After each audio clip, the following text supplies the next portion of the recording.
असं आहे की अमरावतीची जी जागा आहे भारतीय जनता पक्ष लढेल।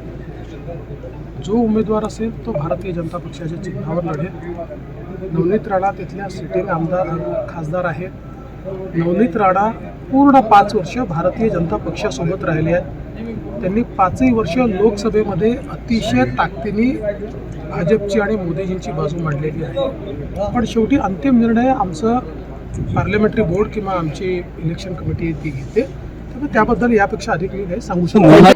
मागची निवडणूक जरी मी हारलो असलो तरी नवनीत राणा ही काय भाजपाच्या वतीने नव्हती, ती राष्ट्रवादी काँग्रेसच्या पाठिंब्यावर निवडून आलेली होती। त्यामुळे त्यांची ती उमेदवार होऊ शकत नाही। हा दावा करणं म्हणजे खऱ्या अर्थाने युती धर्माला कुठंतरी आपण तिलांजली देतो असा अर्थ निघतो।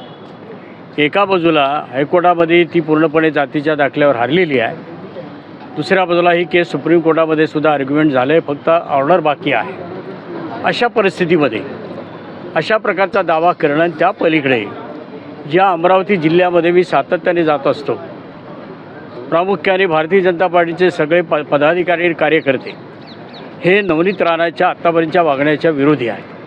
कडाडून विरोध करतायत, तिला उमेदवारी दिली तर आम्ही त्या ठिकाणी काम करणार नाही असे जाहीरपणे बोलत आहेत किंवा वरिष्ठांना निवेदन देत आहेत। अशा परिस्थितीमध्ये कुठल्याही क्षणाला सुप्रीम कोर्टाचे ऑर्डर येईल, ते हारणार आहे आणि राजकारणातून बाद होणार आहे हे माहिती असताना कशाचे जीवावर आमचे माननीय देवेंद्र फडणवीस हे स्टेटमेंट करतात हे मला काही कळलेलं नाही। आम्ही निश्चित त्यांना एक महत्त्व देतो, रिस्पेक्ट करतो, पण याचा अर्थ अजूनही बोलणी पूर्ण व्हायची आहेत आणि जी गोष्ट होऊ शकत नाही, जी करायची नाही, युती धर्माला पटणारी नाही, हे बोलणं खऱ्या अर्थाने योग्य नव्हतं। परंतु आमचा दावा मात्र हा आहे, ही जागा आमची शिवसेनेची आहे, ती आम्ही लढत आलेलो आहे आणि आजसुद्धा लढणार, कारण आम्ही त्या नियमाप्रमाणे जे काही युती धर्माचा नियम आहे त्याप्रमाणे आम्ही वागतो आहे।